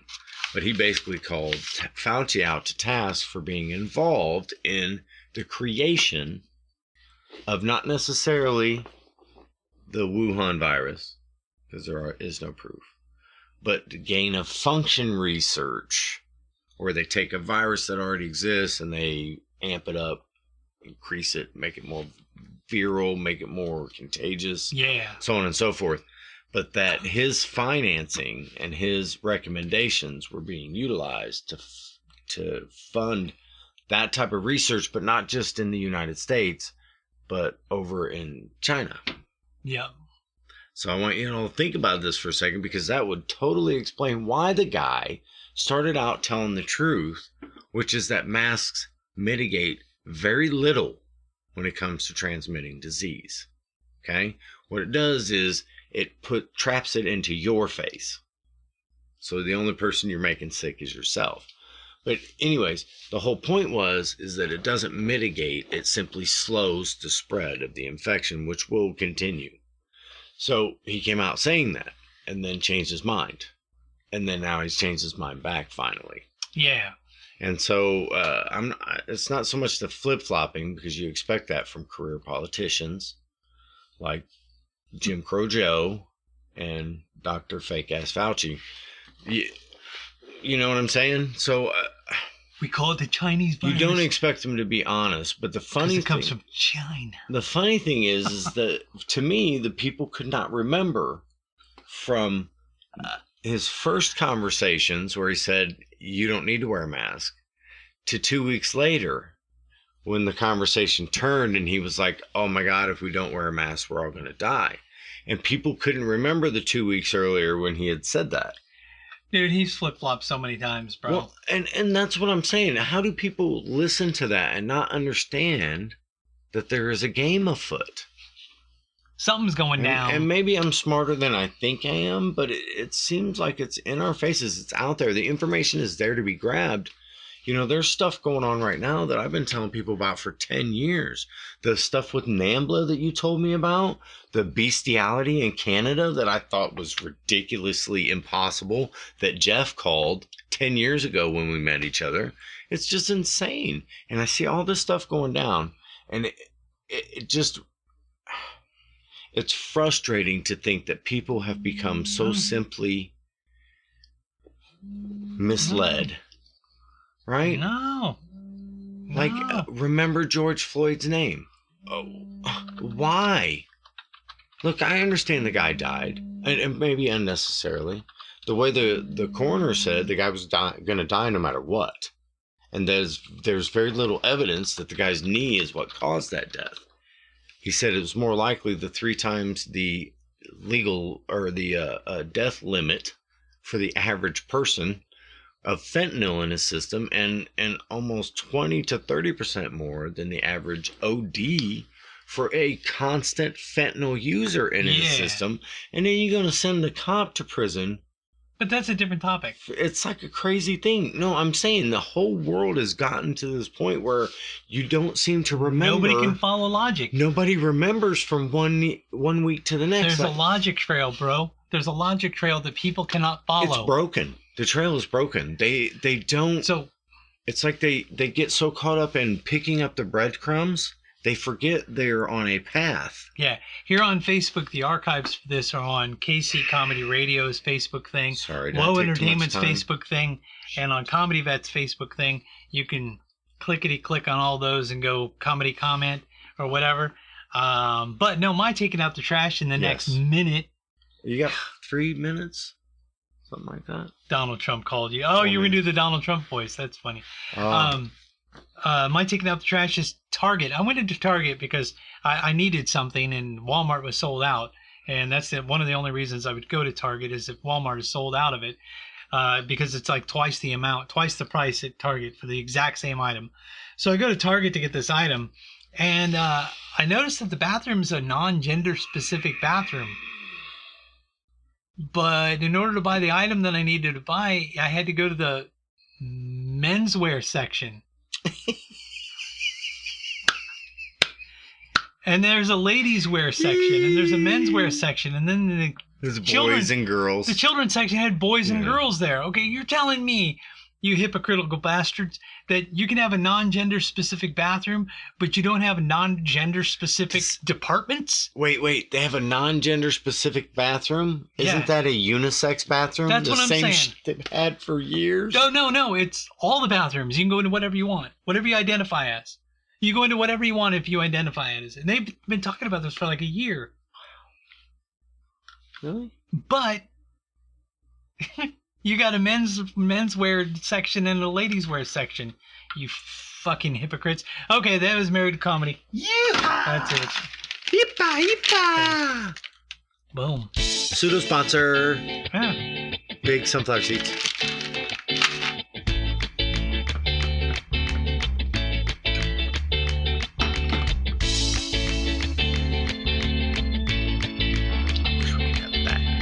Oh. You've been listening to Married with Comedy, with your hosts, James R. Freeman and Jeff Onyx. Each other in the light chocolate rain. Every February washed away chocolate rain. Stays behind its colors, celebrate chocolate rain. The same crime has a higher price to pay, chocolate rain. The judge and jury swear it's not the base, chocolate rain.